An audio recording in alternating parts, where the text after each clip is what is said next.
Hello and welcome back to Falcon Blues TV, you filthy animals. So today we've got our match preview for Brighton on Sunday. A little bit different today. It's not a fan channel. Today we've got actor Ralph Brown, and you may recognise Ralph from such films as, well, I do, from Withnail and I, one of my favourites, Alien 3, Wayne's World 2, The Crying Game, Star Wars Episode 1.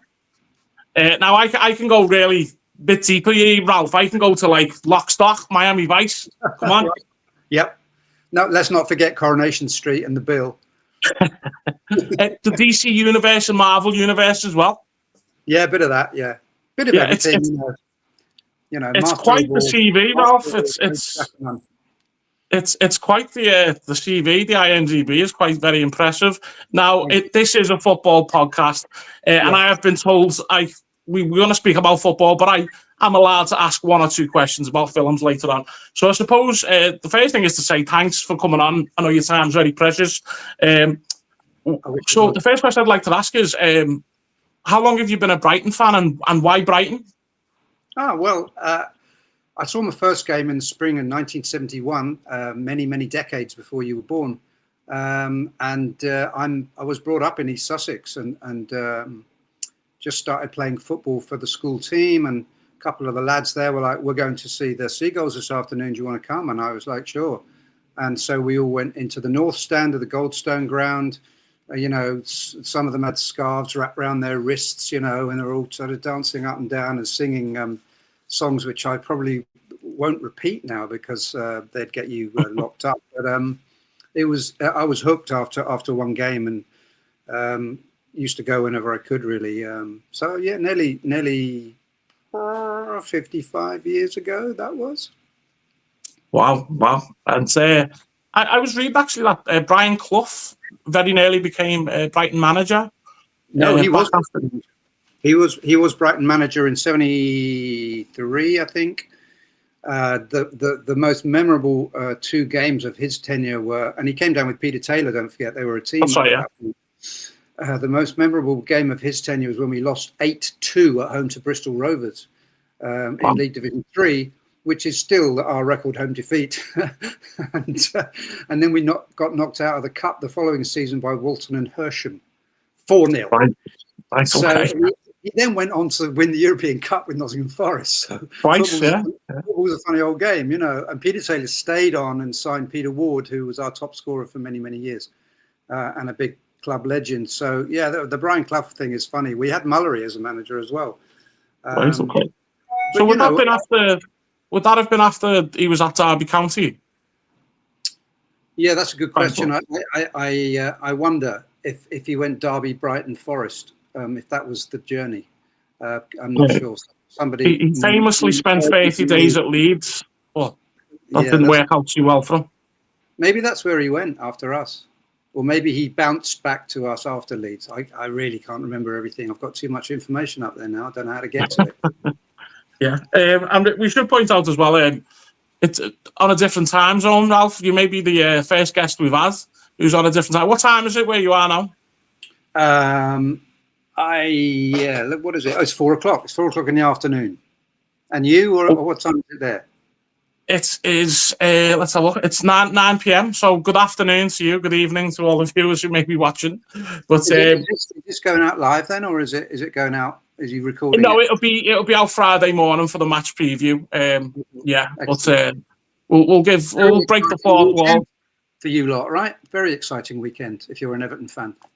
Well, it's quite a historic game, yeah. It's the first game at Bramley Moor. It's called the Hill Dickinson Stadium, but I don't like the corporate name. We're still calling it the Bramley Moor. Yeah, first game, first competitive game, and I'm very excited. I was lucky enough to see it a few months ago during one of the test events, but there was only, I think we had 25,000 were allowed in. But yeah, it's impressive. It's amazing to see Everton do it. And do it well for a change, because over the years it's not been great. My dad calls me the jinx because I was born in '88 and we last won the league in '87. But hopefully things can change. But that brings me on to my next question. With it being a new ground, some clubs have found it hard to you know, I've seen it with Spurs and West Ham more recently. Once they've moved to a new ground, they fail to replicate the atmosphere. With Brighton Stadium being relatively new, I think it's the last 20 years. Did you see that as a problem when you first moved? No, I didn't. It was a massive. I mean, because we'd been homeless before. Don't forget, we hadn't come from a cozy little stadium like Upton Park or White Hart Lane to go into this new kind of bowl like Spurs and West Ham did, and City as well. We came from an athletic stadium on the outskirts of Brighton called the Withnail, which had temporary seating, which was used for golfing events usually, you know. And you know, when it rained, everyone got wet. I mean, it was, you know, even though, I mean, I was undercover, we still got wet there. It was a porter cabins for the players to change in and all of that, and we still got 3 promotions whilst we were there. But yeah, I mean, the Amex was a wonderful luxury, really, after all that, and you know, even though I think it took us a while to settle in, it wasn't too long before we were up at the top end of the Championship. Yeah, and I actually went to the Amex last season when Everton won 1-0 with a penalty, but it seems to be a fixture that favours the away team lately. I know Brighton won 3-0 last season at Goodison on the opening day of the league, and a very convincing 3-0 win. Wearing that yellow shirt there behind me. That's right, yeah. My player of the season last season, Jean-Paul Van Hecke. Yeah, that was Hurzeler's first game as manager with us at the age of 31, I believe, or 32. Yeah, and then of course when Sean Dyche was your manager, you spanked us 5-2 at the Amex the season when we had Roberto De Zerbi managing us, who was absolutely fantastic, you know, and he got spanked that afternoon, you know, and so yeah, it's strange. I think we tend to win at yours and you tend to win at ours. That's been the pattern of the last 3 or 4 meetings. But who's to know? I mean, you know, the new stadium might give you a massive boost and make the players all want to play, you know, or it might be a massive distraction, you know. Yeah, I mean, I think it could be the most Everton thing to happen for them to lose their first game at the new ground, but stranger things have happened. But yeah, it does seem to favour the away side. I don't know why. I have to put my hands up here. I did miss Everton's goal at the Amex due to, shall we say, one of the lads on our coach. He found one of the people who were working on the, you know, like the serving you for ale. It's in all the grounds. It's card only. Now this young. He looked like a young student. He basically let it slip that he went, look, lads, I'm getting sacked tomorrow. So if you hand £10 over in cash, I'll give you a load of pints. So we were like, well, what a guy. What a guy. You know, you don't see that often, but he was my man of the match that day. But yeah, it was what a day that was. And that was David Moyes' first away fixture since he's come back to Everton. So yeah, it's been a bit of a mixed start, I suppose, for both clubs. I was at Ellen Road on Monday. It wasn't a great performance for Everton. It wasn't a great game or advert for the Premier League in general, really. It was obviously the controversial handball, which everyone's talking about. But Brighton were desperately unlucky as well, conceding a very, very late goal to Fulham. What's your thoughts on the start of the season? I know it's only one game in, but... Yeah, I wasn't impressed with. I mean, I watched. My wife and I are massive football fans, and we watched every game this weekend because we want to see how everyone's set up. You know, we want to see who's gone, who's coming in, and all that. You know, new managers and stuff. And I wasn't impressed with actually any of the games that I saw. I think my wife's a Spurs fan, and she really enjoyed that game. I was watching Brighton at the same time at the 3 p.m. kickoff, and. Because we're allowed to watch 3 p.m. kickoffs over here because we can't actually get into the crowd. So I think it was not an impressive start, and I think it just is too early to judge, really. But I was really pissed off that we conceded with 6 seconds left on the clock. I mean, really, that's just kind of unforgivable. But that's also football, and. You know, we hadn't scored the second goal and we hadn't defended well enough. And that's what we did a lot last season. I mean, we had a great season. We finished 8th. We can't complain about that. But we dropped points against teams in the bottom half of the table, particularly the bottom three, over and over again, which is kind of like inexplicable to me, really. Yeah, I do think, though, finishing eight's great, and I think a lot of the clubs coming up should really try and model after the way Brighton have done things, because they've never really been in any struggles since they've come up. There've never really been any fears of relegation. They've always been doing quite well. And, I know a lot of players have been sold for big money, but they've handled it really well. I think Chelsea have bought quite a lot, haven't they, with Caicedo? Yeah. They've given us over 200 million quid. Of course, they had a manager as well and a load of backroom staff, including the guy that did all the transfers, and he's now just apparently going to buy Julio Enciso, who may well end up at Strasbourg. That's the kind of latest that I've heard today. But the model of the club, as Tony Bloom had set it up, is that we buy young, we build these guys up, we improve them, and we sell them for a profit. And what we say to young players from South America and Asia, Japan, like Africa, everywhere, and Europe, is if you come to us, you'll get a first team game, you stay for 3 seasons, and by the time you leave, you'll be snapped up by somebody who's playing Champions League football, and you're going to be a star. But you've got to start somewhere. You're going to start at Brighton, and they get built up. If you look at a list of, say, 10 players that we've sold over the last 3 seasons, they'd win the European Cup. You're talking about McAllister and Caicedo. And I mean, thank goodness we've still got Baleba, because Man United was sniffing after him. We've still got Mitoma, who doesn't want to go to Saudi and who doesn't want to go to Arsenal or anywhere else. He wants to play for Brighton. Very unusual man. Nice to see, though. Like to see a bit of loyalty in football. It's incredible. It's really unusual, but he's like an honourable kind of like slightly cliched Japanese footballer who's just thoughtful. He wrote he's got a PhD in dribbling from his university in Japan.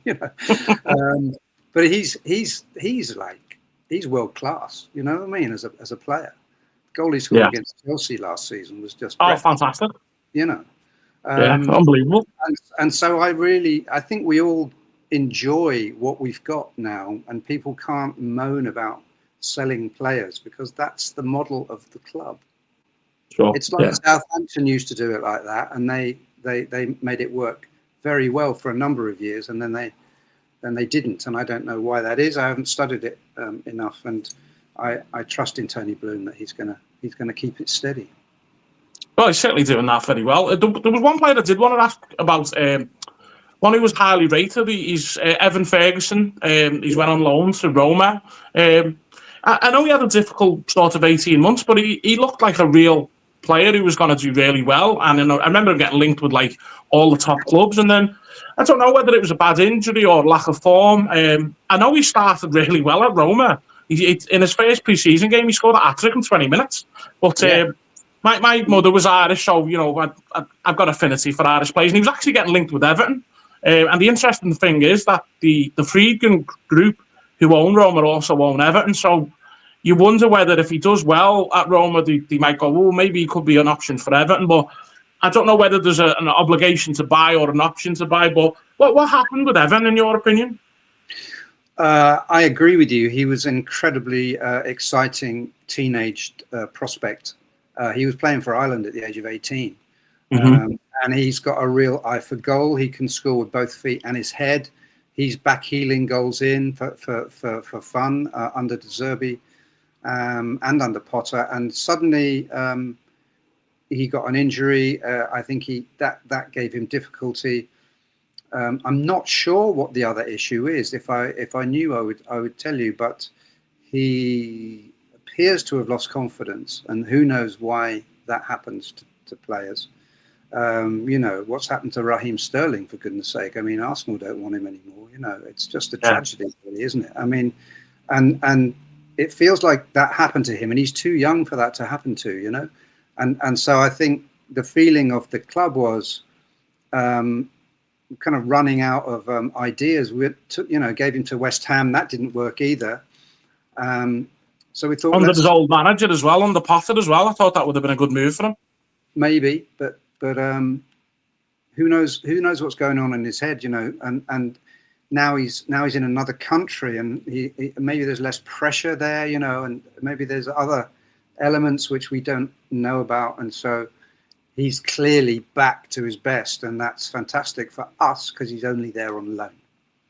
Yeah, and as you say, he's a young player. He's got time on his side, and we need him. I mean, we've only got 2 strikers at the moment. We've only got Ruta, who came from Leeds last summer, who's absolutely brilliant, but he's not a centre forward.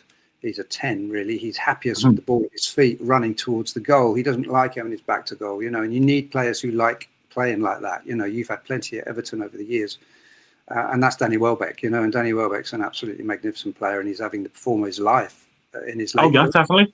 You know, definitely, yeah. Because I remember him always being injured. You know, back in the day when he was at Man U, and he always seemed to play better for England than he did for his club. You know, he scored a lot of goals for England. I remember. He had a really interesting stat, Danny Welbeck, and he broke it last season. Up until last season, he was the Premier League's top scorer who'd never got into double figures in one season. So he'd always got to 8 and 9, and as you say, he had injuries, but last season he actually done it. It was his best year to date, but I couldn't believe it because I always thought, wow, you know, I know he had a lot of injuries, but you think the clubs he's been at, Man United and Arsenal, and it's been a great move for him. And like you were saying about some of the young players that Brighton have developed, that must be a great proposal to sign these young players, to say, look what's happened, look at players that have went on and look what they've done. So, you know, it's always a tough game. And I did want to ask as well, what players should Everton fans be worried about this season at Brighton? Well, I don't think any of the defenders would worry you, because that's not really what you're asking me, I don't think. But I think we have a fantastic defence now. We've got Max de Kuiper at left back instead of Pervis Estupiñán, who's gone to Milan. Sorry, did he go to Juventus? No, I think he went to Milan. And we've still got Duncan. We've got 2 new centre halves. And we've got a Turkish winger who was injured for most of last season, who you won't have seen, a guy called Fadyoglu, who was in the Turkey side that did very well at the last Euros. Well, I mean, I think you've seen the really dangerous players who I would class as Minte on the right wing, a left footer on the right wing, who scored against you last season. And, he really hurt last season, yeah. Yeah, and he's mustard, you know, and then Mitoma on who's a right footer on the left wing. In the centre of midfield, we've got Yasin Ayari, who's a Swedish, very young Swedish Muslim actually, and he's alongside Belabor, and both of them are really young. I mean, they're kind of 21 basically. We've got a very, very young team. Ruta's young as well. So last week we had Matt O'Reilly playing behind Ruta up front in the central position. And I wasn't sure that worked very well. We got a penalty based on a Ruta run, ball at his feet, running directly at the defence. They couldn't handle him, and they tripped him over. But O'Reilly took the penalty. It was brilliant penalty. Of course, João Pedro took all of our penalties for the last 2 seasons and scored every single bloody one of them. It's his strengths. So Matt O'Reilly looks like he's massively capable in that area. But yeah, I wonder if somebody else isn't going to be coming in a central striker position. What did you think about Pedro's move to Chelsea? I mean, I think he's a great player, but I seen like they signed Liam Delap. I don't know how many strikers Chelsea wants. I wouldn't like to be like Liam Delap, who came in first. He's probably thinking, I'm going to be sitting on a bench all season now. I think most Chelsea strikers think that, don't they? You know, Jackson's out, isn't he now? And Sterling, and I mean, you can make a list of them. You know, and Nkunku's gone, I think, now. It's just crazy. What's the attraction? I mean, I know Thomas Frank at Spurs doesn't want a big squad because he likes to have happy players. And I mean, I can't imagine if you're a professional footballer and you're spending the season wishing you were a substitute, because at least you get to change into your kit and you have a little knockabout before the game and you might get a few minutes, as opposed to sitting in your suit in the stands and watching the game and not really being involved. You know, and if you've got over 30 players at your club, that's what quite a few of them are going to be doing. And that Yeah, kind of rubs exactly. off a bit. You get a bit of irritation and a bit of, I don't know. The thing with Pedro was he had a bust up with Van Hecker, my buddy, on the training pitch, and I think that was the end for him, you know. And I don't know what that was about, but he's a bit Billy Big Boots, you know. I think he thinks he's it, you know. He is very talented, but he drifts in and out of games, and he wins penalties and he scores them, you know, and he's effective, you know. He had a brilliant Club World Cup for Chelsea over here. The first, I mean that final against Paris, they looked absolute dynamite, didn't they? Chelsea, it was ridiculous, and he was doing the runs that opened up the defence for Cole Palmer to score those 2 goals. So, yeah, I mean, I wish him well, really, but you know, like I say, we get him young, we give him a couple of seasons, maybe 3 if we're lucky, and then we sell him for a massive profit, and we can't compete with the big boys otherwise. We haven't got the budget to compete with United, Liverpool, you know, Chelsea, Arsenal, otherwise. But we can with this method, you know, because the players believe in themselves, and they you know, they're only kids with a couple of grown-ups to kind of guide them, you know. And we've had good managers, and yeah, it's kind of golden era for Brighton for me. Oh yeah, it's working, yeah, it's working, yeah. And suppose so we'll go on to Sunday, and as you say, it's 2 p.m. kickoff. I think it's on Sky. What's your predictions then, Ralph? I think it's going to be the first 20 minutes are going to be really tough for Brighton, because Everton are going to just uncork the bottle and just go, you know, and it's just going to be the crowd and everything.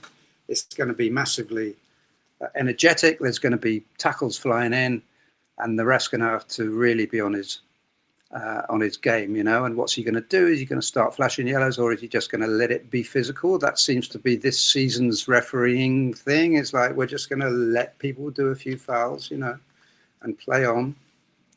It's quite annoying because it's never consistently applied. You know, that, I mean, I know you didn't like that lean by Tarkowski, but I'd have given that if I was the ref. That was clearly an attempt to get in the way of the ball, and it hit his arm. So that's that, you know. Yeah, it's not. It seems to be. It's not even slightly controversial for me. Do you know what I mean? It seems to be one of those decisions that I've noticed is that if you're conceding that penalty, you're unhappy. But if Everton were attacking and it happened to a Leeds defender, I'd be claiming for a penalty. But it's like you mentioned, it's the inconsistency of these decisions. I don't know if you've seen the Bournemouth and Liverpool game, but there was a part of the game when a Bournemouth defender blatantly handballed it, and they've somehow went, no, that's fine. I was like, wow. Yeah, and that's what VAR is for, right? Is because they get the same replays that we get. And you see him actually pat the ball like that, didn't he? Like a basketball player. Yeah, and fingers, but he's actually changed the direction of the ball. You know, and he was the last defender. That's a red.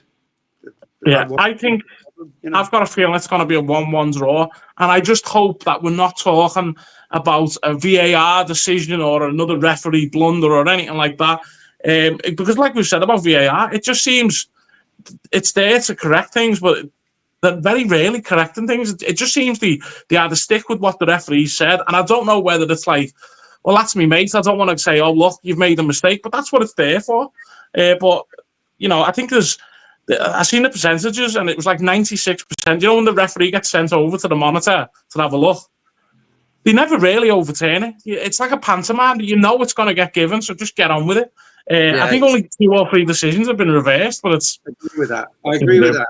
The other irritating thing about VAR for me, who's been watching football for 50 years without it, you know, is that they're looking for reasons not to give a goal, you know? Oh, yeah. Yeah, it's like 4-minute wait and stuff like that. Like, what is that about? The whole idea of saying level means you're onside is actually to encourage the forwards to play level and not to worry about elbows and shoulders leaking out, right? When you're doing it with your eye, if you're a lino, then level is onside, and that was always a good idea because it favoured the attacking team and it meant more goals. Yeah. What's wrong with that? Now it's the exact opposite. Now, if you're level, but your shoulder's an inch in front, that's offside. And it's like, that's not right. That's just not right. I don't know what you do, but looking for ways to disallow goals takes a lot of the fun out of the game, doesn't it? Oh, yeah, of course, yeah. And I You mean, can, like the other thing is as well, you have to wait, then you have to wait, and wait, and you have to wait, and you have to wait, and then you go, it ruins goals. It ruins it because you nowadays you're sort of like going, oh, is this going to go to VAR or? And then you're sitting around in the ground. I think the longest I've had once was 4 minutes. Yeah, and I don't agree with it. I don't like it, but and I think it can work. It can work, but it's not the technology. It's the people in it's the people in the studio sort of watching it. They're the ones who are making the mistakes. But what I would like to see is a bit more transparency, where you get to hear what they're saying, you get to hear the discussion, because for all we know, it's just like. It's a bit of a debatable one. This, what do you reckon? I don't know whether they're flipping a coin sometimes, because some weeks they're given some decisions, some weeks they're given not. But I mean, in rugby they always announce, and in the Club World Cup they started doing that as well, and they'll be doing it at the World Cup next summer. The referee's decision will be spoken over a microphone, and why not? What have you got to hide? And now they're going to start VARing yellow cards as well and goal kicks. And there's nothing we can do about it. It is going that way, and if it makes games fairer with less fouls, less cheating, then that's good. That's good. I don't like shirt pulling. I don't like players pretending they're injured and all of that stuff. Nobody likes that. No, I agree. So, Ralph, I've been told I'm limited to like 2 questions, but this is my show. I'll do what I want. For many years, myself and Dave have been teasing doing a movie podcast, so maybe this can be a little trial. Now, I'm a big fan of Withnail and I, and I've been since I was probably in my young teens. My brother bought the DVD. It was the one where yourself and Paul McGann are doing a commentary on it as well. There's a commentary track, but I recently, about 2 months ago, the Everyman Cinema in Liverpool, every Sunday they'll show a film, like whether it's Blade Runner or Alien, stuff like that. They actually showed Withnail and I, so I got to watch it in the cinema for the first time. And what really stuck out for me was, I always found it very funny, but the sad moments seem to stick out a lot more on the big screen, and especially the ending. But even the beginning with King Curtis, the song, I think it was his last performance ever as well, starting with the panic attack. And is this true that Richard E. Grant is actually allergic to alcohol? Yeah, that's correct. Yeah, and Bruce said, I don't care if you've never drunk before. You've got to know what it feels like. So you've got to drink a bottle of champagne with me, and he vomited all night as a result. And there hasn't done anything since. He plays a convincing drunk. You gotta give him that. Yeah, he's a great actor. He was perfect for that role, I think. Because even though he's African, he's sort of somehow got that upper class disdain, and kind of he's funny as fuck, Richard. He just I did really enjoy it during COVID. Every other day he was on social media, and he was just sort of doing lines from Withnail and I, just for the fun of it. And it could go 2 or 3 days without one, and then it made my day anyway. But what a film. And it seems I'm not just a fan of it. It seemed David Fincher was a big fan of it as well. Because it felt like he was trying to make Withnail and I in space when casting Alien 3. Because obviously yourself and Paul McGann. And am I right in saying Richard E. Grant auditioned for the Charles Dance's role? He did, and David wanted to cast him, and the 20th Century Fox said, you can't have 3 people from your favorite film in this one. It's not the look we want for this film. We want a bit of a spread, So, or maybe even David had a slight feeling of so it's funny. Quite often film directors don't want to use the same people over and over again, which is not quite the same thing. But many of the great directors have a group of actors they like working with. Of course, yeah. You know what I mean? But yeah, no, I was very lucky. I went in to read, and I read some stuff that they wanted me to read, and then I left. And then David told me afterwards, I was recalled a few days later, where I went back down to Pinewood, and he said, the producer said, when's that guy from Withnail coming in? After I left the room, he goes, that guy from Withnail's coming in a minute, isn't he? Went, that was him. And he went, what? And on the recall, he goes, okay, Ralph, he said, there's a script. Go away and read it. Tell me which part you want to play. Wow. That doesn't happen very often. Let me tell you, that does not happen very often. Now, I know you've said this yourself, but the script changed quite a lot, and it was a very difficult production. And I believe you've quoted us saying that your death scene changed about 5 or 6 times. I've actually read one of the versions of the scripts, and it was written by the author of Sideways. David Fincher brought him in kind of secretly, and in that script, you don't actually die. You're one of the survivors at the end with Danny Webb's character, and you're a lot more heroic. Like sort of the end speech where when they sort of like rallying everyone to say let's go and fight it, you get involved, and it was just what happened there where it was like there was no mention of 85 either. That nickname wasn't in it. How was that for you dealing with that? That's like an actor, because you've obviously read the script. You're going to go, okay, I'm going to do this, and then it seemed like the character changed quite a bit. Yeah, it did. Yeah, completely changed. David brought that writer in because he felt that the audience wouldn't really identify fully, or he was worried that if the audience did identify fully with Sigourney, they'd be massively disappointed by the ending of the film. Without giving it away, I'm sure most people know how it finishes. Yeah, and that's kind of a major worry. And he thought it was a very dark sort of ending and stuff. And he thought we have to have another character that we like who survives, and it's very important for him to have that other character. And he thought it should have been one of the guards, the sort of one of the unlikely people, I suppose, that would survive. And Sigourney got wind of that and just stamped it out, along with her at least two factions involved in making the film creatively. And there was, she got, David was only whatever he was young, it was his first movie. Mm-hmm. And if it's your first barbecue, you have to get your fingers burnt. And it was mine. Yeah. It was mine, and it was David's, and so that's when 85 came in, and that's when actually Aaron's stupid. A, he's a coward. B, he's going to die. C, and you're just going to have to lump it, and I think that changed my career. But life is like that,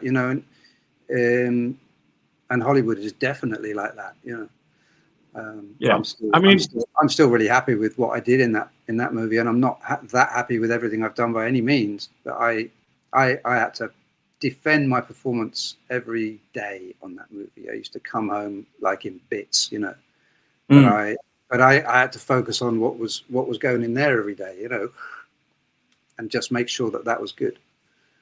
Yeah, I mean, I'm a big fan of Alien 3, especially well, it's not the assembly cut. The sort of everyone got the special edition version with like the extended James Cameron version. Now, I know obviously David Fincher wasn't involved because he kind of has nothing to do with the film, with what he went through. But I did read that were you one of the cast members who got to see one of his early cuts? I know there was no score by Elliot Goldenthal at that point, but what were the main big differences from what you've seen to what got made in 2003 in the special edition? Actually, the special edition was put together by Alex Thompson, who took over from Jordan Cronenweth. Jordan Cronenweth had severe Parkinson's, and his son was helping him out in the early days. But in the end, he couldn't manage the schedule and the massive time that you need and the energy you need to make a film. He worked on Blade Runner as well. Jordan Cronenweth. Oh yeah, absolutely. Yeah. He's one of the greats, but he was the Parkinson's was taking its toll, and so Alex replaced him. So we shot it, and David was kind of, don't know where he found the time, but he was cutting it somehow as we were going. And so he invited Sigourney and me and Danny and Brian and Paul into a little screening room in Pinewood, and he had put a soundtrack by Aaron Copland, who's a great American classical film composer from the 20th century, over very long notes, very kind of slow. It very matched what he'd shot with these long tracking shots and these kind of not fast cutting at all. But that's what they did with it later. And we watched that version, and it was absolutely stunning. It was stunning. Masterpiece, I would say. That's not the version that came out, but it's quite close to the version that came out on the DVD maybe 10 years after that, which Alex Thompson actually put together himself, because he was aware of Fincher's cut, and he obviously also was involved in that edit. So I think that's as close as you're going to get to Fincher's actual vision.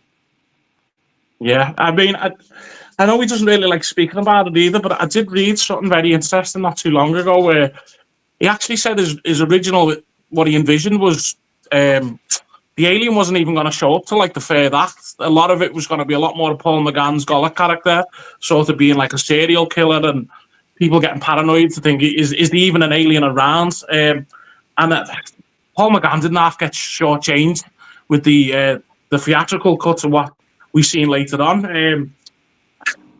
I did read something funny where they asked David Fincher what happened. Apparently there was a test screening and they didn't like the idea of the alien being caught, but his argument was, you did the test screening in California, why'd you care what a bunch of teenagers smoking weed think? You know, which is a good point, I suppose, but was he disappointed when the film came out theatrically and seeing that his role had been cut quite a bit, or? I think it's only natural that he did. Yeah. I mean, talking about test screenings, I remember talking to one of my friends, Stephen Woolley, when he was doing an interview with a vampire, and he came over just when the World Cup was happening in Los Angeles, and we were living in Los Angeles at the time. And he said, "Oh, we've got a test screening of Interview with the Vampire tomorrow in San Diego." You know, I said, "A test screening?" You know, I was young. I said, "That's no way to make a film, Steve. A test screening." And he went, "When you're spending $40 million of somebody else's money, that's the only way to make a film." It's not mad though. You think you're spending all these millions of dollars, and you're letting the opinion of what, maybe 40 people at most? Oh, no, I don't like this. I like this. Be more like 300 people. And you know, that's your test audience. That's an audience of people who are going to put their hands in their pockets and spend money on it. And so if they don't like it, if 100% of them don't like it, you've made a mistake. And if 70% of them don't like it, you've made a mistake. I mean, it actually makes financial sense. It's not the sort of films that I would prefer to make, big franchise films like that. I prefer to make films where I read the script and I go, "Oh, that's really great," like The Crying Game, you know, and that's a fantastic piece of writing. I'd love to be in that. And then it more or less is that when it comes out, you know what I mean? It's just that it should be about the script for me, not about what somebody wants to see. No, I completely agree. I did mention before we started that the person I do this podcast with, Dave, he'd mentioned about Del Preston, Wayne's World 2, and I had to correct him really that, you know, really to me, that was Danny from Withnail and I. Was Mike Myers a big fan of Withnail and I as well, or Dana Carvey? He didn't say. This was weird. I got a phone call. I'm in England at the time. We're living in LA, but we were in England for that day, and it was like, "Can you please fly to LA on Sunday? It's not an offer, but you have to do a read through of this film, and you know, let's see." And I said, "Okay."